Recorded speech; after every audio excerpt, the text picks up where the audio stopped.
There's an image of Guts long after the eclipse in which he sits vulnerable at a window. He's not wearing his armor and he's not wearing a shirt either, exposing his scars and showing the damage done to his body. But despite that, he genuinely looks to be at peace in this image. It's an image that feels as if he's reflecting off of the life he's led thus far and how he has survived. But this image ironically parallels with the image of Guts sitting atop the castle, the same moon in frame. The moon emphasizes how Guts' life is different now, but ultimately still the same. And yet at the same time, it resembles the eclipse in how much it's affected his life thus far. I guess I should talk about what I plan to do with this analysis series. See, after this arc, there is just one more arc to cover, but it's not finished, hence why I can't make a full video on it. I have a few more videos on Berserk planned, namely an analysis on the light novel, but as for the Fantasia arc, I plan to cover the arc thus far. When I catch up, I am going to analyze the series as it comes out by analyzing the volumes whenever they're released. So, I plan on covering volumes 32 to 33, or whatever, to 40, and then in 2020, when hopefully volume 41 comes out, I will make a video surrounding that one, and every volume from that year forward until the series is complete. So with that, let's get into the analysis. The Falcon of the Millennium Empire arc is genuinely one of the most inconsistent arcs in terms of quality. While it does have one of the most iconic aspects of Berserk, the Berserker armor, it also started the unfortunate trend of the various Griffith chapters that people hate so much. However, I still think it's really good, which I think says a lot about how much I admire this series when the worst it gets is mediocre. I will be discussing chapters 177 all the way through the part just before they get on the boat. Maybe a little bit about them being on the boat, it really just depends on how it goes. We see a group of children traveling in a creepy forest, a realm of death. Soon after, Zod, the Immortal, flies above them. The image emphasizes his freedom in this broken world, flying above the desolate land. He's free because he's found a purpose, a salvation to chase, and a goal to follow after the empty years in his life. The hollow of trees, the ground beneath graves, the whisper of winds, the lull between waves, and the depths of wells, the darkness of attics. Secretly, at some point, their silence ceased to be mere silence, like a folk tale told by elders to their children as if it might have been there all along. Something surely breathed within the silence. These are the piercing, poetic words spoken by the narrator as Zod flies freely across the dark land. The emptiness of trees and the buried dead winds and waves, wells and attics, these places are known for their silence, but their silence builds an atmosphere, an eerie atmosphere. It's building the presence of the goblins, and how when you fear that silence, when you fear that atmospheric sound, they are the monsters hiding and lurking that cause it. They are the monsters that you fear. Like a folktale told by elders to their children, they were there all along. Fear evolves as you grow older, and what you fear when you're an adult, as opposed to what you fear as a child, can connect in ways unimaginable. That's why Berserk is a dark fantasy. Fantasies are typically meant for children, but Berserk is dark and brooding, a story for adults. Silence says more than any words can, and Berserk emphasizes this by its imagery. I think juxtaposing this introduction to the goblins by showing the kids' fear of Zod is admirable, since it reminds the viewer that even though they are the main villains here, for now, we're going to focus on the goblins.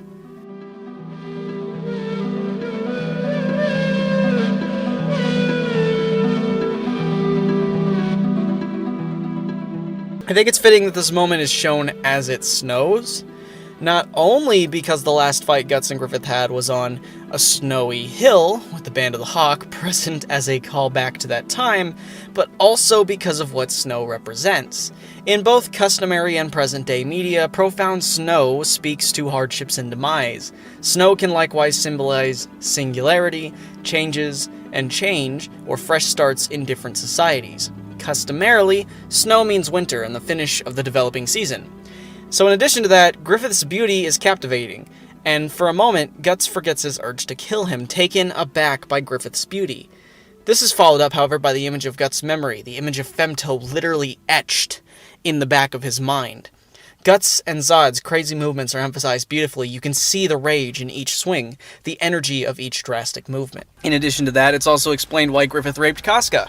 He became a member of Godhand, and needed a vessel with which to inhabit the world and chase his dream. Members of Godhand cannot inhabit the world like normal people. Griffith needed a vessel, and what better vessel than Casca and Guts' unborn baby? We see an image of Griffith and Zod at the top of the page as Guts stares at them angrily at the bottom. They look down on Guts, as that's the life now that Griffith has left behind. I also want to point out the duality between Guts and Zod and how similar they are. Both characters grew up surviving and as such grew tired of the constant fighting and struggled to find their purpose until their encounter with Griffith gave them a whole new lease on life. Guts' eye also parallels with that of Zod's horn, and both were inflicted by Griffith, but there's a difference in their ideals, in that Zod already knows what it's like to sacrifice for more power and was eaten up by that power, whereas Guts was born into a world of sin and fought to become stronger by his own merits. Zod follows Griffith because Griffith has what he does not: a goal, a purpose, a reason to live and fight. This supports the idea that, again, Griffith is an allegory for religion and the corruption brought up from. We see the image of Griffith holding Casca and her sort of recognizing him. The image then enrages Guts as he has the audacity to hug her that way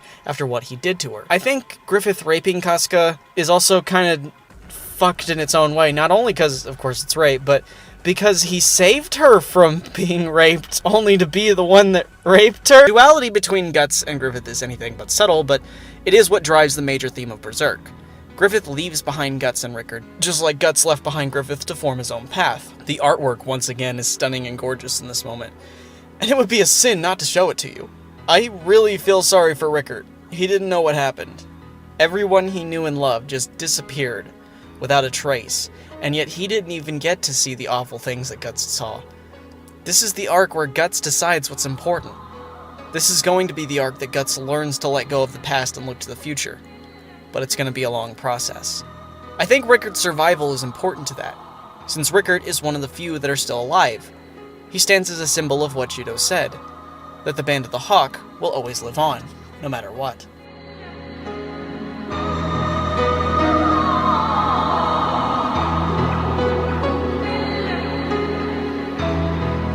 Salat is shown to be a rather humble individual, being stepped on but not faltering. There's also the image of death and destruction as Griffith fights and the new Band of the Hawk is introduced. Arrows go through Griffith as if they're nothing. I also like this image of a fist literally leaving the page. It's creative, and the way the manga flows these images together is admirable. We also see a bird flying across the sky like Zod, and of course like Griffith. Again, it emphasizes freedom, just like before. I think Farnese's desire to follow Guts is similar to Zod's desire to follow Griffith. Her world was basically turned upside down after her travels with him. Guts represented the exact opposite of what she was taught to believe all her life. In a way, he opened her eyes very bluntly and very harshly. Serpico, on the other hand, seems to correlate with Guts. In addition to Guts serving Griffith like a servant and Serpico serving Farnese like a servant, both learned to survive on their own since childhood despite the awful conditions of their birth. We see him standing in white in a very dark home. He stands out in the image, and it feels for a second as if he doesn't belong. We see his mother bedridden in a dark room as well, and the only light that is present is coming from her son. It shows that to her, he is the only thing that matters, and the only thing that she can depend on. Farnese finds him bloodied and beaten up after an encounter with some Ashhole's kids, and she chooses to help him. She doesn't do this to help him, she does it so she can have a toy for her own selfish reasons. I would also like to take note of her stuffed bunny. Bunnies represent longevity, and she likes them because of her dedication to life. Serpico serves her for a long time, so it might correlate with that longevity. Maybe, as well, it could be an allegory for her sadistic desires, since bunnies are very sexually active creatures, though that might just be looking into it a bit much. The thing about Farnese is that she's surrounded by people, but oh so alone. In addition to that, there's also the comparison of statues to Serpico's mother. Statues are typically used to represent a historical figure or a part of history. In a way, the statue being compared to his mother is likely stating that she is something that he's going to have to leave behind, a piece of history that brought about his upbringing, but ultimately will be a relic of the past. I think the best part of Berserk's imagery is its symbolic emphasis on isolation, like the inside of this house looking so empty. It emphasizes how alone Farnese is, and how in the end she becomes what she fears the most. That's why she loves fire, because unlike the lonely house, it's bright and beautiful, filled with passion. Fire represents dreams, and yet she uses it to burn things up. Her obsessive desire with it burns her surroundings and makes her a monster, just like the behelits. It was never that Farnese hated her family, it was that she hated how they neglected her, in the same way that Serpico came to start hating his mother for depending on him so much. Nobody took care of him as a child, it was always him taking care of his mother, so in a moment where she accepts her death at her son's hands, it's as if he's burning away all that is left behind him and moving forward. With her upbringing in mind, it becomes all the more powerful to see the girl who looked at so many with a grin on her face as she inflicted pain now looking desperately at Guts to let her help him. It shows that Guts affected her in the same way he affects everyone, even Griffith. She cuts her hair to show that she no longer cares about her nobility, she's no longer the child that she was. And normally Guts doesn't accept help. After all, he turned down Jill's offer to help him, and he was also harsh towards Isidro as well, but because he's struggling to take care of Casca, I think I get why he accepted Farnese's help. He needed help desperately, and finally acknowledges that he cannot do this shit alone. As Guts looks back at Casca upon taking off, he thinks back to the smile on her face isolated in darkness. It's a far-off image now, and likely something he's not going to see for a long time. Here, Griffith looks like a symbol of life, which is perfectly juxtaposed to the symbol of death the Skull Knight looked like in the Conviction arc, and the symbol of death that Guts looks like during the Lost Children section. We see an image of Griffith's men towering over Sonia, yet she doesn't fear them. She knows that they can and will rape her and potentially eat her, but isn't scared at all. I think the thing about Sonia is that she's able to look beyond the monstrous exterior of anything. When she looks at an apostle, she doesn't see a monster that sacrificed its loved ones to become what it is now, she sees the person they were before they did it. There's a part where Grunbeld lectures her about being careful, and she shows her true nature in her naivety, that she really doesn't care about the monstrous exterior these monsters show. I think the beauty of a character like Sonia is that she knows a lot about a person simply by looking at them, and never judges someone by what they've done in the past but the circumstances of their actions today. Griffith has become a hero, so in her eyes he is a hero, and whether or not he might have sacrificed his band of the Hawk, that image of him being her hero will never go away. Griffith is seen as the bringer of miracles, communicating with the dead. Stars are often used to symbolize heavenly bodies, purity, and good luck. Shooting stars are a sign of self-fulfillment and advancement in life. Griffith is pushed as a godlike figure very, very far, and I'll be coming back to this point several times throughout this video because it prevails in this arc. Elsewhere, Farnese busies herself with gathering wood for the campfire while Casca amuses herself by picking up the dead leaves strewn across the ground and throwing them high into the air to watch them fall. Her chasing the rabbit might also be a reference to Alice in Wonderland. The rabbit, at least in my opinion, stands as a symbol of Farnese growing up. Her failures teach her that she's lived her life sheltered. It's also emphasized by the image of her looking at her reflection in the water. She is reflecting on her life both metaphorically and literally.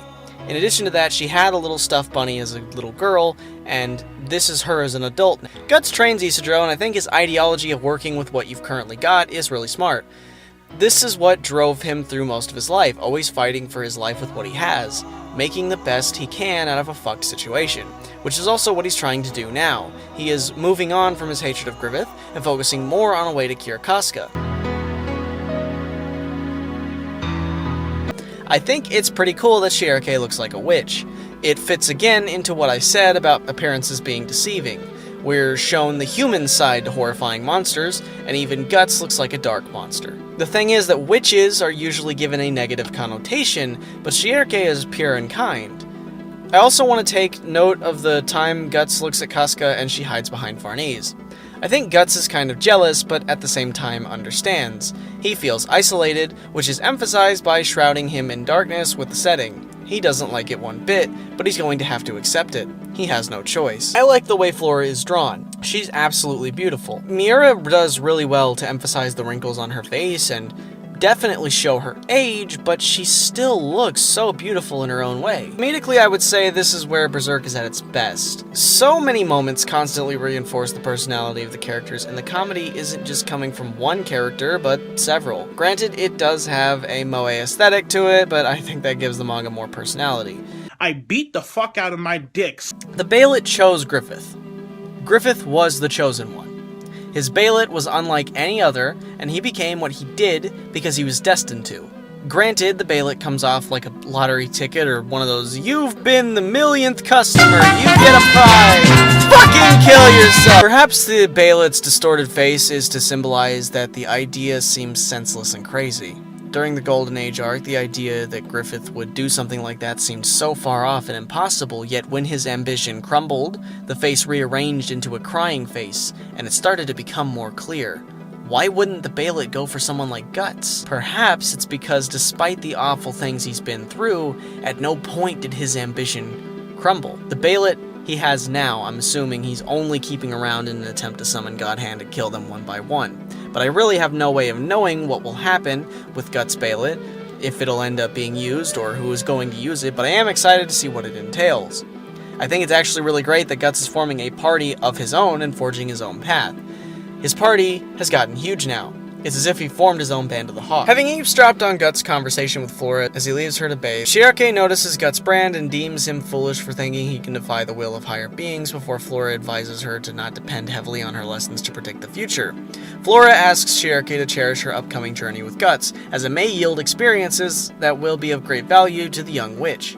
The next day, Shiarke prepares the group for battles against trolls with enchantments and items designed for combat against astral beings, while Shiarke draws a rune over Guts' brand to seal it for a few days. Guts turns down the axe of gnomes that she presents him in favor of his sword. Leaving Flora's manor, revealed to be existing on a deep layer of the interstice, the group heads off. Once they left, Flora finds the Skull Knight waiting for her as he requests a favor as he sees the role Guts is to play in the world. Guts does not accept the axe because of the bond he has with the sword, whereas the rest of them don't hold a personal attachment to the weapons they already have. Guts holds a bond with his. It's been there for him at night, the only thing he could hold on to. It's won him several battles and gotten him through so much of the shit he's experienced. He really does have an attachment to that blade. I want to take note of the recurring image of Shiarke always looking at Guts from behind. It's always as if he's ahead of her in some way, as if she can never catch up to him. Perhaps when she plays the role of being the one that holds onto his humanity, it's to signify that she's growing up and catching up to him. That's why it's all the more elegant when Guts places her hat on her head, treating her like an equal instead of a child, and facing her instead of looking the other way.